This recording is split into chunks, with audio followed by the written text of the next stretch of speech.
Hello दोस्तों, आप सभी का स्वागत है समसामयिक घटना चक्र के इस ऑनलाइन प्लेटफॉर्म पर। मैं मोहित आप सभी का हार्दिक स्वागत करता हूं। आज अपने इस वीडियो में बात करेंगे 9 दिसंबर 2025 के महत्वपूर्ण करंट अफेयर जो विभिन्न पत्र पत्रिकाओं से लिए गए हैं, आपकी परीक्षा के दृष्टिकोण से इंपॉर्टेंट है।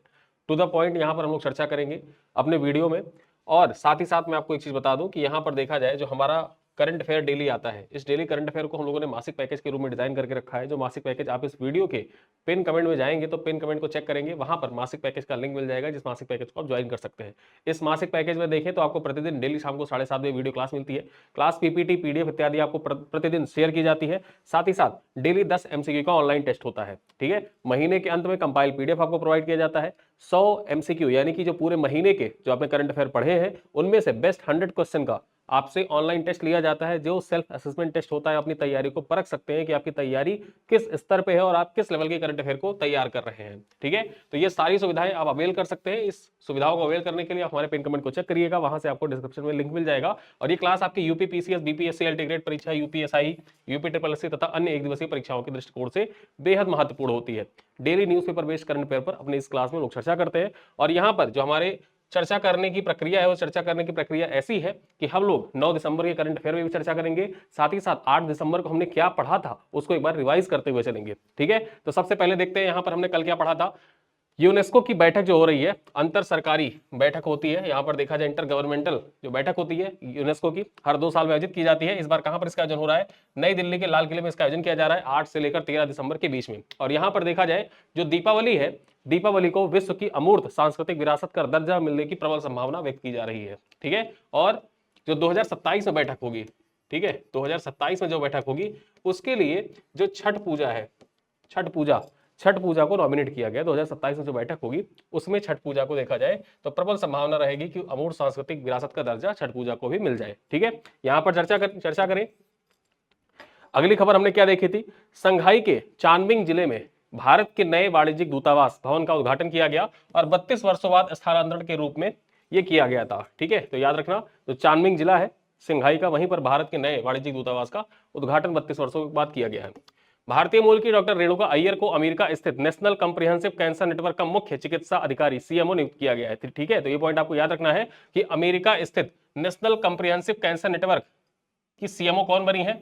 रेणुका अय्यर बनी है। ये भारतीय मूल की महिला है, इस वजह से इनका नाम इंपॉर्टेंट हो जाता है। ठीक, और यहां पर हमने कल ही बात की थी, नेटफ्लिक्स ने 72 अरब डॉलर की ऐतिहासिक डील के साथ जो वार्नर ब्रोस डिस्कवरी है, WB, आप देखते हैं WB, ये जैसे आप बैटमैन मूवी देखते हैं, सुपरमैन मूवी देखते हैं, ये सब WB जो स्टूडियो है उसी के अंतर्गत ये मूवी बनती है। और अब क्या हुआ है, नेटफ्लिक्स ने वार्नर ब्रोस जो डिस्कवरी है इसका अधिग्रहण करने को मंजूरी प्रदान कर दी है। ठीक है, यहां पर देखा जाए अगली खबर पर हमने क्या चर्चा की थी? भारत और मलेशिया के बीच में जो संयुक्त सैन्य अभ्यास है हरिमो शक्ति, इसका 5वां संस्करण आयोजित किया जा रहा है। कहां पर? महाजन फील्ड फायरिंग रेंज, राजस्थान में इसका आयोजन किया जा रहा है। कौन सा संस्करण है? 5वां संस्करण है। 5 से 18 दिसंबर 2025 के बीच में इसका आयोजन किया जा रहा है। इस पॉइंट पर हमने कल चर्चा की थी। साथ ही साथ हमने देखा था भारत का 11वां इंडिया इंटरनेशनल साइंस फेस्टिवल, ये 6 से 9 दिसंबर 2025 तक पंचकुला के हरियाणा में आयोजित किया जा रहा है। और उसका थीम क्या था? विज्ञान से समृद्धि, आत्मनिर्भर भारत के लिए। ठीक है, इसी की थीम पर देखा जाए तो इंडिया इंटरनेशनल साइंस फेस्टिवल का आयोजन किया गया। कहां पर? पंचकुला हरियाणा में। आगे देखें, भारतीय थल सेना ने नई दिल्ली में मानेकशॉ केंद्र पर, जो मानेकशॉ सेंटर है, वहीं पर वार्षिक नवाचार प्रतियोगिता इन्नो युद्धा 2025 का आयोजन किया। ठीक है, इन्नो युद्धा 2025 का आयोजन कहां पर किया गया? नई दिल्ली में किया गया था। भारतीय थल सेना के द्वारा इसका आयोजन किया गया था। ये पॉइंट भी हमने चर्चा की थी।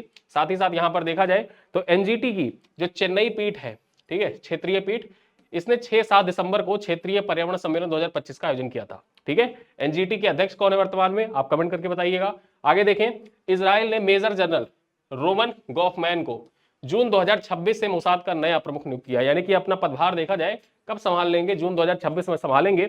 और जनरल रोमन गॉफमैन, ये इनका नाम इंपॉर्टेंट इसलिए हो जाता है क्योंकि इनकी कोई भी खुफिया पृष्ठभूमि नहीं है।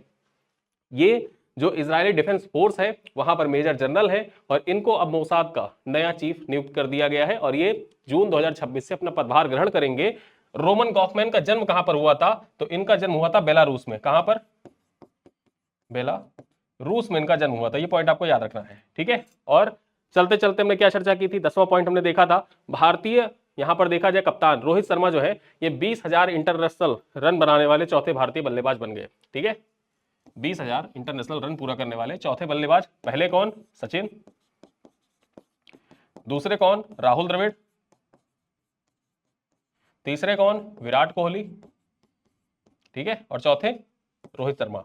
ठीक है, भारतीय पूर्व कप्तान है रोहित शर्मा, 20,000 रन बनाने वाले ये चौथे भारतीय बल्लेबाज बन गए हैं। चलिए आज की महत्वपूर्ण खबरों को देखते हैं। आज की क्या क्या खबरें आपकी परीक्षा के लिए इंपॉर्टेंट है। अंतरराष्ट्रीय भ्रष्टाचार विरोधी दिवस के बारे में चर्चा करें। अब ये जो अंतरराष्ट्रीय भ्रष्टाचार विरोधी दिवस है, ठीक है, anti corruption day, international anti corruption day 2025 के बारे में चर्चा करें तो 9 दिसंबर को मनाया गया अंतरराष्ट्रीय भ्रष्टाचार विरोधी दिवस 2025 भ्रष्टाचार के खिलाफ वैश्विक जागरूकता बढ़ाने का अवसर है। इस वर्ष का थीम क्या था? थीम आपको याद रखना है, युवाओं के साथ मिलकर भ्रष्टाचार के खिलाफ एकजुटता, कल की अखंडता को आकार देना।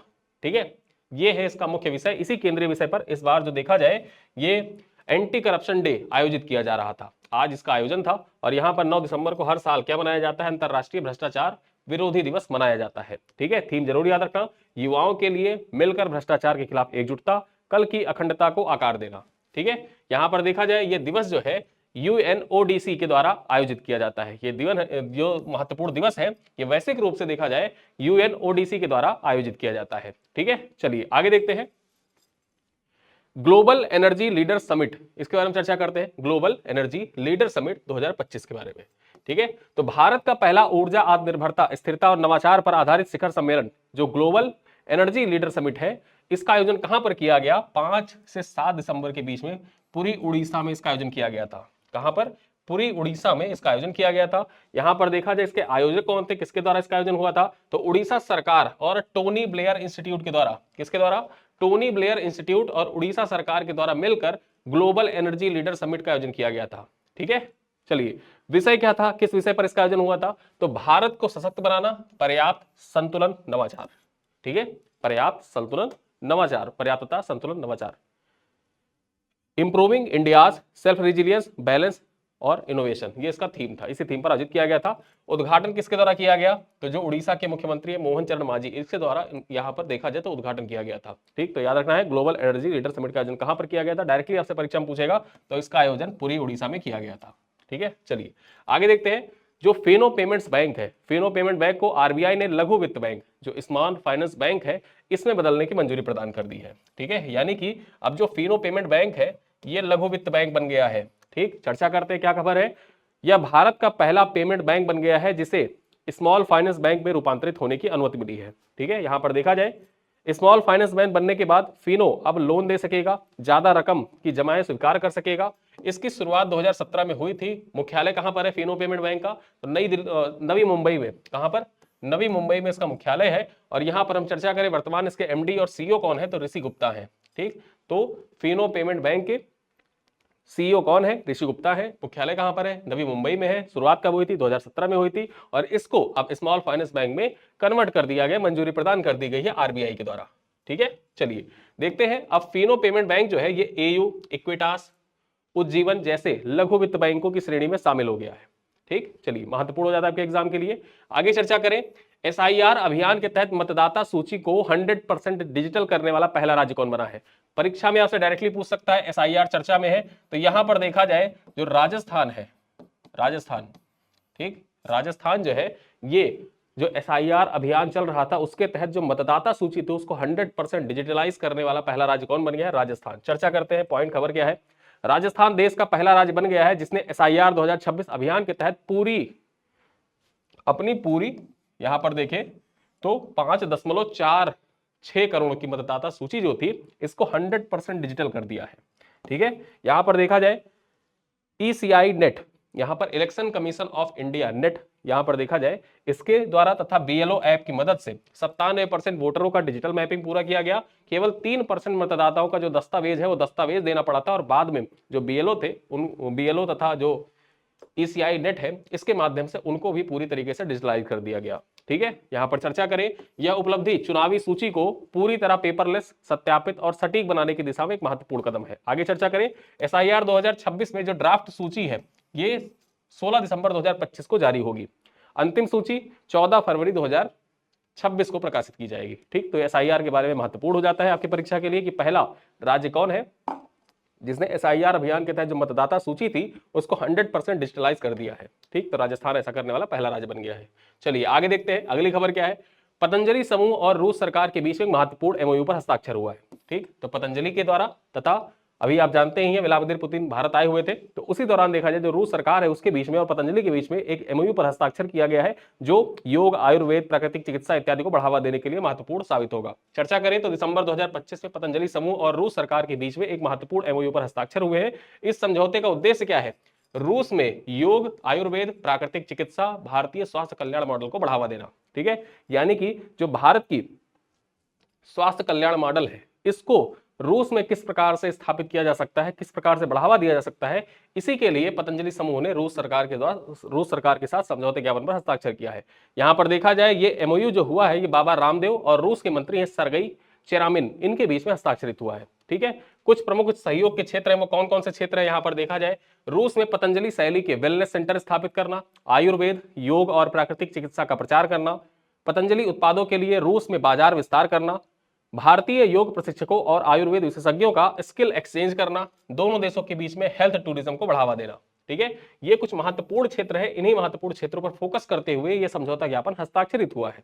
ठीक है, और यहां पर देखा जाए ये समझौता भारत रूस सांस्कृतिक और स्वास्थ्य सहयोग को एक नई दिशा देने वाला माना जा रहा है। तो आपके परीक्षा के लिए यह महत्वपूर्ण हो जाता है कि भारत ने किस देश के साथ योग, आयुर्वेद और भारतीय चिकित्सा प्रणाली में एक समझौते ज्ञापन पर हस्ताक्षर किया। तो भारत ने रूस के साथ एक समझौते ज्ञापन पर हस्ताक्षर किया है। चलिए आगे देखते हैं। लंदन में शाहरुख खान और काजोल की फिल्म की कांस्य प्रतिमा का अनावरण किया गया है। ठीक है, वो कौन सी फिल्म थी?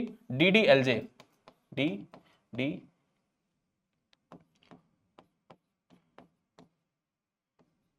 ठीक है, DDLJ, दिल वाले दुल्हनिया ले जाएंगे, ये मूवी थी और इसी मूवी की देखा जाए कांस्य प्रतिमा अनावरित की गई है। चर्चा कर लेते हैं। लंदन के प्रसिद्ध लिसेस्टर स्क्वायर जो है, यहां पर देखा जाए लिसेस्टर स्क्वायर जो है, यहीं पर फिल्म दिलवाले दुल्हनिया ले जाएंगे की 30वीं वर्षगांठ पर शाहरुख खान और काजोल की फिल्म की कांस्य प्रतिमा का अनावरण किया गया है। ठीक है, यह sense of the square trail में शामिल होने वाली पहली बॉलीवुड फिल्म भी बनी है। ठीक है, तो ये पॉइंट आपको याद रखना है। खास बात यह है कि ये वही स्थान है जहां पर ये मूर्ति स्थापित की गई है, प्रतिमा का अनावरण किया गया कांस्य प्रतिमा का, लिसेस्टर स्क्वायर। ये वही स्थान है जहां पर इस मूवी के जो मुख्य किरदार थे सिमरन और राज। ठीक है, सिमरन और राज, सिमरन से आपको पता होगा, वो एक मीम देखते होंगे तो आपको मीम कल्चर से पता होगा। आजकल का जो युवा है वो मीम कल्चर से बेहद वाकिफ है। ठीक है, तो वहां पर जो मीम कल्चर में जा सिमरन जा, ठीक है, वो डायलॉग आपको याद होगा, वो इसी मूवी का डायलॉग था, DDLJ का ही। ठीक है, तो जो DDLJ में जो मुख्य किरदार थे राज और सिमरन यानी कि काजोल और शाहरुख खान, जहां पर पहली बार मिले थे वो कौन सी जगह थी? लिसेस्टर स्क्वायर था। और इसी वजह से देखा जाए लिसेस्टर स्क्वायर पर ही दिल वाले दुल्हनिया ले जाएंगे मूवी के बनने के 30 साल पूरे होने के उपलक्ष्य में यहां पर कांस्य प्रतिमा का अनावरण किया गया है। ठीक, चलिए आगे देखते हैं। BPCL top 100 corporate startup stars की वैश्विक सूची में शामिल किया गया है। ठीक, यहां पर चर्चा करें। भारतीय पेट्रोलियम कॉर्पोरेशन लिमिटेड को इंटरनेशनल चैम्बर ऑफ कॉमर्स तथा माइंड द ब्रिज द्वारा जारी टॉप 100 कॉर्पोरेट स्टार्टअप स्टार्स की वैश्विक सूची में शामिल किया गया है। ठीक है, तो ये पॉइंट याद रखना है कि टॉप 100 कॉर्पोरेट स्टार्टअप स्टार्स की वैश्विक सूची में भारत की किस कंपनी को शामिल किया गया है? तो Bharat petroleum corporation limited BPCL को शामिल किया गया। ये पॉइंट आपको याद रखना है। किसके द्वारा ये सूची जारी की जाती है? तो इंटरनेशनल चैम्बर ऑफ कॉमर्स तथा माइंड द ब्रिज के द्वारा ये सूची जारी की जाती है। यहां पर देखा जाए ये सम्मान पाने वाला इस वर्ष का एकमात्र भारतीय संगठन है। पुरस्कार समारोह पेरिस में आयोजित हुआ जहां BPCL का नेतृत्व इसके CMD संजय खन्ना के द्वारा किया गया। तो आपको याद रखना है BPCL के वर्तमान में CMD कौन है? संजय खन्ना है। और टॉप 100 कॉर्पोरेट स्टार्टअप स्टार्स की जो सूची जारी की गई उसमें शामिल एकमात्र भारतीय कंपनी कौन सी है? तो वो BPCL है। चलिए आगे चलते हैं। नीति आयोग और IBM का क्वांटम इकोनॉमिक रोड मैप। अब ये क्वांटम इकोनॉमी रोड मैप जो है ये किसके द्वारा जारी किया है? या परीक्षा में ऐसे पूछ ले कि नीति आयोग ने हाल ही में किस कंपनी के साथ मिलकर क्वांटम इकोनॉमी रोड मैप जारी किया है? तो वो कंपनी है IBM। ठीक है, तो ये पॉइंट आपको याद रखना है। IBM के साथ मिलकर नीति आयोग ने क्वांटम इकोनॉमी रोड मैप जारी किया है। नीति आयोग और IBM ने मिलकर क्वांटम इकोनॉमी रोड मैप जारी किया जिसका लक्ष्य क्या है? 2047 तक भारत को दुनिया की शीर्ष 3 क्वांटम अर्थव्यवस्था में शामिल करना। ठीक है, आगे देखें। इस रोड मैप का फोकस स्वदेशी क्वांटम हार्डवेयर सॉफ्टवेयर विकास, कम से कम 10 वैश्विक स्तर के क्वांटम स्टार्टअप तैयार करने और क्वांटम सॉफ्टवेयर सेवाओं को वैश्विक बाजार हिस्सेदारी में बढ़ाने पर है। ठीक है, इसका मुख्य उद्देश्य यही है जो रोड मैप तैयार किया गया 2047 तक के लिए कि भारत को शीर्ष 3 क्वांटम अर्थव्यवस्थाओं में शामिल किया जाए। इस दृष्टिकोण से क्या काम किया जाएगा वो सारे कार्यवाही यहाँ पर लिखी हुई है। ठीक, आगे देखें, रोड मैप रक्षा, ऊर्जा, स्वास्थ्य, लॉजिस्टिक, वित्त जैसे क्षेत्रों में क्वांटम तकनीकी के उपयोग पर केंद्रित है तथा राष्ट्रीय क्वांटम मिशन के आधार पर रिसर्च एंड डेवलपमेंट, व्यवसायीकरण तथा इकोसिस्टम निर्माण को मजबूती प्रदान करेगा। ठीक है, तो ये पॉइंट आप याद रख सकते हैं कि जो रोड मैप है वो केंद्रित किस किस बातों पर है और साथ ही साथ फोकस कहां पर किया जा रहा है। ठीक, चलिए आगे देखते हैं। रिसॉल्व 2025 अंतरराष्ट्रीय सम्मेलन का तीसरा संस्करण। ये जो रिसॉल्व 2025 अंतरराष्ट्रीय संस्करण है, इसका तीसरा संस्करण देखा जाए तो ये 4 दिसंबर 2025 को मुंबई में ICAI में आयोजित किया गया। कहां पर? मुंबई के ICAI में इसका आयोजन किया गया था और नाम क्या है? रिसॉल्व 2025। चर्चा कर लेते हैं। सम्मेलन का मुख्य विषय क्या था? Enabling resolution, maximising value. ठीक है, इनेबलिंग रेजोल्यूशन, मैक्सिमाइजिंग वैल्यू इसका मुख्य केंद्रित विषय था। ठीक है, इसका उद्देश्य दिवालियापन समाधान प्रक्रिया को मजबूत बनाना था। तो उद्घाटन किसके द्वारा किया गया? TK विश्वनाथन और IBI के अध्यक्ष जो है रवि मित्तल, IBI के जो अध्यक्ष है रवि मित्तल, उनके द्वारा इसका उद्घाटन किया गया था। यहां पर देखा जाए पहले 2 संस्करण कहां पर आयोजित हुए? 2023 में सिंगापुर में आयोजित हुआ था और 2024 में इसका नई दिल्ली में आयोजन किया गया था। ठीक है, तो रिजॉल्व 2025 जो है इस बार कहां पर हो रहा है? मुंबई में हो रहा है। इसके पहले 2024 में कहां पर हुआ था? ये 2024 में देखा जाए नई दिल्ली में और 2023 में सिंगापुर में इसका आयोजन किया गया था। ठीक, ICAI के बारे में चर्चा करें, जो कॉर्पोरेट मामलों के मंत्रालय के अधीन 1949 में स्थापित हुआ था, दुनिया का सबसे बड़ा पेशेवर लेखा निकाय है। ठीक है, चलिए यहां पर चर्चा करते हैं नुमालीगढ़ रिफाइनरी के बारे में। अब ये जो नुमालीगढ़ रिफाइनरी है, नुमालीगढ़ रिफाइनरी लिमिटेड को नवरत्न का दर्जा दे दिया गया है। ठीक, तो यहां पर देखा जाए केंद्र सरकार के द्वारा नुमालीगढ़ रिफाइनरी है, इसको नवरत्न का दर्जा दिया गया है। नुमालीगढ़ रिफाइनरी कहां पर अवस्थित है? तो ये असम में अवस्थित है। यह कंपनी पेट्रोलियम और प्राकृतिक गैस मंत्रालय के अधीन कार्य करती है तथा इसके प्रमोटर यहां पर देखें ऑयल इंडिया लिमिटेड तथा equity partner engineers India limited है। ठीक, यहां पर जो प्रमोटर है, प्रमोटर कौन है? नुमालीगढ़ रिफाइनरी के ऑयल इंडिया लिमिटेड तथा इक्विटी पार्टनर कौन है? Engineering India limited. ठीक, इंजीनियर्स इंडिया लिमिटेड। आगे चर्चा करें, नवरत्न दर्जा मिलने से कंपनी को अधिक वित्तीय और प्रशासनिक सहायता मिल सकेगी। ठीक है, नवरत्न, महारत्न दर्जा आपने पढ़ा है किताबों में, इकोनॉमी में। तो यहां पर देखा जाए जब नवरत्न का दर्जा नुमालीगढ़ रिफाइनरी को मिल गया है तो इसके साथ ही ये वित्तीय जो कंपनी है इसको अधिक वित्तीय और प्रशासनिक सहायता मिल सकेगी, जिसमें इन्वेस्टमेंट अधिक विस्तार मिलेगा इन्वेस्टमेंट को। चलिए आगे देखते हैं। सेबी द्वारा विदेशी निवेशकों के लिए स्वागत FI नामक एक नया ढांचा विकसित किया गया है। ठीक है, तो सेबी ने कम जोखिम वाले विदेशी निवेशकों के लिए स्वागत FI नामक एक नया ढांचा जारी किया है, जिससे भारत में निवेश करना और भी आसान होगा। ठीक, तो ये किसके द्वारा जारी किया गया है? स्वागत FI क्या है? परीक्षा पूछ ले तो ये विदेशी निवेशकों के लिए कम जोखिम वाला एक सेबी के द्वारा विकसित ढांचा है। तो ये पॉइंट आपको याद रखना है, सेबी के द्वारा कम जोखिम के लिए विदेशी निवेशकों के लिए स्वागत FI नामक एक नया ढांचा विकसित किया गया है, जिससे भारत में जो विदेशी इन्वेस्टर है निवेश करना उनके लिए और भी आसान हो जाएगा। यहाँ पर चर्चा करें, ये प्रणाली जो है 1 जून 2026 से लागू होगी। इसके तहत एक ही डीमेट खाते से कई निवेश मार्ग में निवेश किया जा सकेगा। ठीक है, इसका उद्देश्य विदेशी निवेशकों के लिए नियमों को सरल बनाना तथा अनुपालन बोझ को कम करना है। ठीक, और इसी उद्देश्य से देखा जाए तो ये पॉइंट आपकी परीक्षा के लिए इंपॉर्टेंट हो जाता है। अब चलते चलते मैं आपसे एक सवाल पूछूंगा, सवाल है क्रिकेट से संबंधित। तो हमने यहां तक चर्चा की थी, अब आइए चलते हैं आगे देखते हैं। चलते चलते मैं आपसे कुछ सवाल पूछूंगा, इन सवालों को उत्तर आप कमेंट बॉक्स में दीजिएगा। पहला सवाल क्या है? यूनेस्को की इंटर गवर्नमेंटल कमेटी की वार्षिक बैठक का आयोजन कहां पर किया जा रहा है? ठीक है, यहां पर आपको ये बताना है कि जो बैठक हो रही है इंटर गवर्नमेंटल कमेटी की, इसकी बैठक का आयोजन कहां पर किया जा रहा है? दूसरा सवाल क्या है? दूसरा सवाल ये है कि स्वराज कौशल, जिनका हाल ही में निधन हो गया, स्वराज कौशल सबसे युवा राज्यपाल भी थे। ठीक है, महज 37 वर्ष की उम्र में ये राज्यपाल बने थे। आपको बताना है कि किस राज्य के पूर्व राज्यपाल थे ये। आगे देखा जाए, अंतिम सवाल है कि हाल ही में किस देश के द्वारा 16 वर्ष से कम उम्र के बच्चों के लिए सोशल मीडिया पर पूर्ण प्रतिबंध लगा दिया गया है? ठीक है, तो ये तीनों प्रश्नों का उत्तर आप कमेंट बॉक्स में दीजिएगा। वीडियो कैसा लगा आप कमेंट बॉक्स में बता सकते हैं। इसी के साथ इस वीडियो को करते हैं पर समाप्त। मिलते हैं अगली क्लास में, तब तक के लिए बहुत बहुत धन्यवाद।